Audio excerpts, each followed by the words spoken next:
So we're Parshas Behaalotecha, which is like, and you will lift up, or you will be lifted up. And we did the first reading, now we're to the second reading, and which is Numbers chapter 8, verse 15. I'm a week or two behind.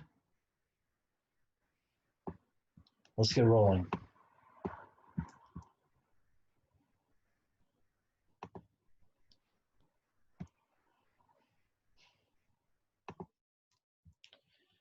Following this, the Levites shall come to serve in the tent of the meeting. You shall cleanse them and lift them as a waving. So it says, Le'oved et ha'ohel moed v'tareta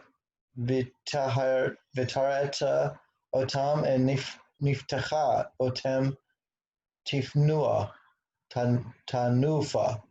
I'm not really sure if any of these words really mean lifting up, like actually physically lifting them up the ground, but you definitely have to, it says cleansing them, so that's tohar.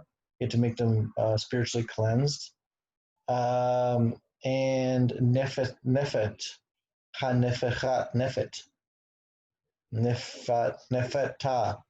and you will tanufa. So there's something's going to happen to them. I'm not really sure if it's literally lifting them up. Maybe spiritually lifting them, not physically.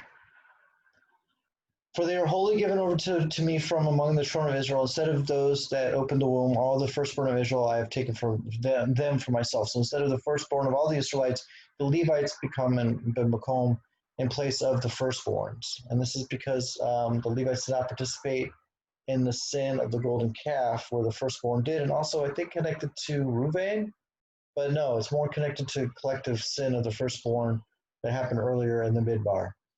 For all the firstborn among the children of Israel are mine. So really, technically, the firstborn of Israel actually do belong to Hashem. We all belong to Hashem, but the firstborn have a special status amongst the children of Israel, but they lost it. So all the firstborn among the children of Israel are mine, whether man or beast, since the day I smote all the firstborn in Egypt, the land of Egypt. I sanctified them for myself. Okay, so the 10 plagues, the firstborn in Egypt were killed. So, there's a concept in Judaism of mida connected mida, like yin and yang, a balance, that everything has to make a balance.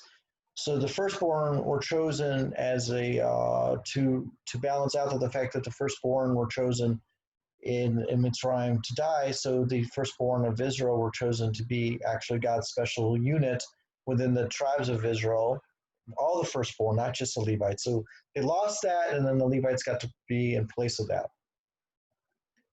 And I've taken the Levites instead of the firstborn of the children of Israel, so saying it again. Okay. I've given the Levites as a gift to Aaron and his sons from among the children of Israel to perform the service for the children of Israel in the tent of meeting, and to atone on behalf of the children of Israel, so that the children of Israel will not be inflicted with the plague when they approach the sanctuary. So here we have an idea that we actually do need other people to atone for us, although we still bring our own sin offerings and we have to confess our own sins. So how are they really atoning for us? I mean, we still have to change our behavior. So if I do something wrong, I still have to change my behavior. It's not like they're really forget. It's not like we go, this is where the Catholics got this idea of their priests. So we don't go to the Levites who were the priests. We don't go to them and ask them to. They're not really forgiving our sins. They're not like going over rosary beads and telling us that our sins are forgiven. We actually have to. It is kind of similar. Maybe that's where the Catholics got this idea, is from these kinds of verses. Okay. So Moses, Aaron, and the entire congregation of Israel did this to the Levites. The children of Israel did according to all the Lord had instructed Moses regarding the Levites. The Levites cleansed themselves and washed their clothes. Then Aaron lifted them as a waving before the Lord, and Aaron atoned for them to cleanse them. After that, the Levites came to perform the service in the tent of meeting before Aaron and before his sons, and they did to them just as the Lord had commanded Moses regarding to the Levites. The Lord spoke to Moses, saying, "This is the rule concerning the Levites. From the age of 25 years and upwards, he shall enter the service to work in the tent of meeting. From the age of 50, he shall retire from the work legion and do no more work. He shall minister with his brethren in the tent of meeting to keep the charge, but he should not perform the service. That shall you do for the Levites regarding their charge.